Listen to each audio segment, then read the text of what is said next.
Welcome to our academy job news and educational NIS DElEd এর clarification মামলা নিয়ে অনেকে অনেক প্রশ্ন করেছো। প্রত্যেকটা প্রশ্নের উত্তর এই ভিডিওতে পেয়ে যাবে। আর একটা কথা বলে রাখি, এই যে এই সপ্তাহটা খুবই গুরুত্বপূর্ণ, কারণ 12ই জানুয়ারি তোমাদের 20-22 স্টেট যে বিষয়, সেই বিষয় কিন্তু শুনানি হতে চলেছে হিমা কোয়েল ম্যামের বেঞ্চে। তার সঙ্গে সঙ্গে তোমাদের এই যে 11ই জানুয়ারি, সেই 11ই জানুয়ারিতে কিন্তু তোমাদের ডিএলএড ভার্সেস বিএড এর ক্লারিফিকেশন মামলা, তার সঙ্গে সঙ্গে ম্যাটের বিষয়টা, এই সমস্ত বিষয়গুলোকে মার্চ করে একটা ভিডিও আমি করতে চলেছি। রাতের মধ্যে পেয়ে যাবে কিংবা কালকে পেয়ে যাবে। খুবই গুরুত্বপূর্ণ হবে ভিডিওটা। আজকে জাস্ট আমি এনআইএস নিয়ে কথা বলবো। যদি ভালো লাগে অবশ্যই লাইক দিয়ে শেয়ার করে সাবস্ক্রাইব করে আমাদের সঙ্গে যুক্ত থাকবে।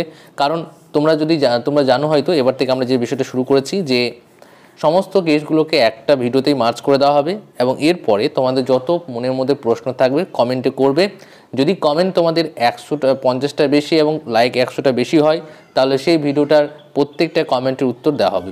চলো, এনআইএস ডিএলএড ক্লারিফিকেশন মামলা বিষয়টা অনেকের চিন্তার বিষয় হয়ে উঠেছে যারা রেগুলার ডিএলএড রয়েছে।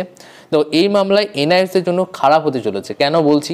তার কারণ হচ্ছে, দেখো, এনআইএসরা ক্লারিফিকেশন মামলা করেছে, তার সঙ্গে সঙ্গে তারা কি করেছে যে 20-22টাকে স্টে করার জন্য তারা এর সঙ্গে মার্চ করেছে মামলাটাকে। কিন্তু আসলে এই বিষয়টা করে কিন্তু এনআইএসদেরই খারাপ হতে চলেছে। তার কারণ হচ্ছে, এনআইএস ডিএলএডটা ক্লারিফিকেশন করেছে, তার মানেটা কি?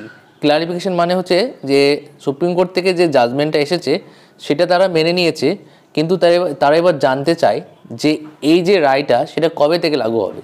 যেমন ডিএলএড ভার্সেস বিএড মামলাতে বিএডটা পুরোপুরি বাদ যাচ্ছে, কিন্তু এটা মানা হচ্ছে, এটা তারা মেনে নিয়েছে। তারপর এরা ক্লারিফিকেশন করছে, মানে কি? এরা জানতে চাইছে যে আমাদের যে বিএড, সেই বিএডটা কবে থেকে লাগু হবে, এটাই তারা জানতে চাইছে। তাই ক্লারিফিকেশন মামলাটা পশ্চিমবঙ্গ এনআইএসদের পক্ষ থেকে করা হয়েছে। সেই জন্য কিন্তু অন্যান্য স্টেটের যারা এনআইএস রয়েছে তারা কিন্তু অনেক বেশি রেগে রয়েছে, ক্ষুব্ধ রয়েছে যে এই মামলাটা করতে হতো না। তার কারণ হচ্ছে, আমরা তো এনআইএস, আমরা তো বাদ যাইনি, আমরা তো এটা মানতে চাই না, তাহলে কেন ক্লারিফিকেশন চাইবো? তাই ক্লারিফিকেশন চাওয়াটাই তাদের বড় বোকামি হয়েছে। তার সঙ্গে সঙ্গে বড় ভুল হয়েছে 20-22টাকে স্টের মধ্যে ফেলা। এটা মানে স্টে ফেলতে চাওয়ার একটা মনোভাব সৃষ্টি করা, এটা বড় একটা ভুল হয়েছে। সেই জন্য কী হতে পারে আগামী কিছুদিন পর তোমরা বুঝতে পারবে যে এনআইএসদের জন্যই কিন্তু এটা খারাপ হতে চলেছে। আর 20-22 স্টে কি ফেলতে পারবে? না, 20-22 স্টে কিন্তু ফেলতে পারবে না। তোমরা দেখে নেবে, ক্লারিফিকেশন হবে, এনআইএসদেরকে পরিষ্কার জানিয়ে দেওয়া হবে যে কবে থেকে তাদের লাগু হবে। হয়তোবা 20-22টা একটু হলে পিছিয়ে যেতে পারে, এমনটা সম্ভাবনা একটু রয়েছে, একদম তো নেই বললে চলে না। কিন্তু এনআইএসদের জন্য এটা খারাপ হতে চলেছে। এনআইএস ডিএলএরা পুরোপুরি মেনে নিয়েছে যে আমরা বাদ চলে যাচ্ছি, এবার আমাদেরকে বলে দেওয়া হোক যে আমরা কবে থেকে বাদ যাচ্ছি। এটাই হচ্ছে ক্লারিফিকেশন। ঠিক একই বিষয় বিএডদের পক্ষে বিষয়টা আসছে। এবার তোমরা খুব শীঘ্রই জানতে পারবে যে এনআইএসরা কবে থেকে বাদ যাবে। দেখো, বিএড ভার্সেস ডিএলএ যে মামলাটা রয়েছে 11ই জানুয়ারি, এই 11ই জানুয়ারিতে মামলাতে তোমরা জানো যে বিএডদেরকে তো বাদ দেওয়া হয়েছে। ক্লারিফিকেশন মানে বাদ চলে যাওয়া। এবার তারা জানতে চাইছে কবে থেকে আমরা বাদ যাব। এবার 25শে নভেম্বর তোমাদের রাজস্থান হাইকোর্টে একটা বলা হয়েছিল, বিএডদেরকে বাদ দেওয়া হয়েছিল। তাহলে সম্ভাবনা প্রবল রয়েছে, আমার ব্যক্তিগত আমার অ্যানালিসিস থেকে আমি বলছি, এটা তোমাদের যেটা মনে হবে সেটা বলতে পারো, যে 25শে নভেম্বর থেকেই তারা বাদ যাবে। ঠিক আছে? যারা চাকরি করছে তাদের কিন্তু তারা সেফ জোনে থাকবে, যারা পশ্চিমবঙ্গে চাকরি করছে বিএডরা। কিন্তু যারা নতুন বিএড করেছে, প্রাইমারিতে পরীক্ষায় পাস করেছে কিংবা ইন্টারভিউ দিয়েছে, তাদের জন্য এটা খারাপ হবে। ঠিক সেরকমই এনআইএসদেরও তাই হবে। তাই এনআইএসরা চাইছে যে আমরা তো বাদ চলে যাচ্ছি, কিন্তু আমরা চাই যে নতুন যে রিক্রুটমেন্ট সেটাতে অংশগ্রহণ করতে। সেটা কীভাবে পসিবল হয়? কারণ তুমি যদি বাদ চলে যাও, তারপর তার নতুন রিক্রুটমেন্টে অংশগ্রহণ করতে সুযোগ পাওয়া তো যায় না। বাদ মানে সেটা তো আর নতুন রিক্রুটমেন্টে গিয়ে, তাহলে তোমাকে তুমি যে পরীক্ষায় পাস করেছো প্রাইমারি, সেই পরীক্ষায় ইন্টারভিউ দেবে, তারপর তুমি চাকরি পাবে, তারপর রায় লাগু হবে, এরকম কিন্তু হয় না। এবার দেখো একটা বিষয়, যে বিষয়টা অনেকেই হয়তো বুঝতে পারছে না, সেটা হচ্ছে সুপ্রিম কোর্টের রায় কিন্তু চেঞ্জেবল নয়। সুপ্রিম কোর্টের রায় কখনোই চেঞ্জ হয় না। সুপ্রিম কোর্টের রায় চেঞ্জ হয়নি তা নয়, সেটা কিন্তু খুব কম, রিয়ার। সেগুলো অনেক বেশি বড় বড় কেস, যে কেসগুলোতে রায় চেঞ্জ না করলে হতো না। ঠিক আছে? আইন, এমনকি সংবিধানও সংশোধন করতে হয়েছে, সেইগুলো আলাদা জিনিস। কিন্তু এই যে শিক্ষাগত দিক থেকে এইগুলো আলাদা জিনিস। কারণ শিক্ষার যে ফান্ডামেন্টাল যে তোমাদের কম্পালসারি যে রুলস, সংবিধানের সেই 21A সেই 21কে ভায়োলেট করছে, সেই জন্য কিন্তু কোনো রকমভাবে চেঞ্জ হবে না। আর এদিকে এনআইএসের ক্ষেত্রেও তাই হচ্ছে, আবার বিএডদের ক্ষেত্রেও তাই হচ্ছে। আর বারে বারে সুপ্রিম কোর্টের রায়কে অমান্য করে আন্দোলন করলে সুপ্রিম কোর্টের যে একটা ক্ষমতা রয়েছে সেই ক্ষমতাটাকে অমান্য করা মানে কি, একজন যদি ক্ষমতাটাকে অমান্য করে তখন কি হবে, অন্য একজনও করতে থাকবে। তো এই জন্য যাতে না হয় ভবিষ্যতে, এর দৃষ্টান্ত হিসাবে সুপ্রিম কোর্ট কিন্তু ব্যবস্থা নিতে পারে। তাই আমাদেরকে প্রত্যেককে সুপ্রিম কোর্টের রায়টাকে সমর্থন করতে হবে। সেটা বিএডদের পক্ষে যদি যেত তাহলে তাও আমি সেটাই বলতাম, যদি এনআইএসের পক্ষে যেত তাহলে সেটা তাই বলতাম, যদি ডিএলদের পক্ষে যাচ্ছে সেটা আমি তাই বলছি, যেটা সুপ্রিম কোর্ট বলবে সেটা বলবো। কারণ ইউটিউবে যে কথা বলছি সেই ইউটিউবে কিন্তু আমাদেরকে গাইডলাইন মেনে চলতে হবে। এমন নয় আমি উল্টো পাল্টা বলতে পারবো না, আর আমি এমন কিছু বলতে পারবো না যেটা আইনের বিরুদ্ধে হবে, সেটা কিন্তু বলা যাবে না। যদি এরকম কেউ বলতে থাকো ইউটিউবে, সাবধান হয়ে যাও, সমস্যায় পড়ে যাবে। কারণ সুপ্রিম কোর্ট যে রায়টা দিয়েছে সেই রায়টা কিন্তু প্রত্যেকেই মানতে হবে, সেই রায়টা যার পক্ষে আসুক না কেন। আর বারে বারে অমান্য করলে সুপ্রিম কোর্ট এর পরিপ্রেক্ষিতে দৃষ্টান্ত কিছু নিতে পারে, কারণ ভবিষ্যতে যাতে আর কেউ এরকম না করে। তার কারণ একটা সুপ্রিম কোর্টের যে ক্ষমতা সেটাকে বারে বারে খর্ব করাটা কিন্তু উচিত হবে না। তোমরা ক্লারিফিকেশন চেয়েছো, ঠিক আছে, ক্লারিফিকেশন চাওয়া যেতে পারে, কিন্তু আন্দোলন করা যাবে না।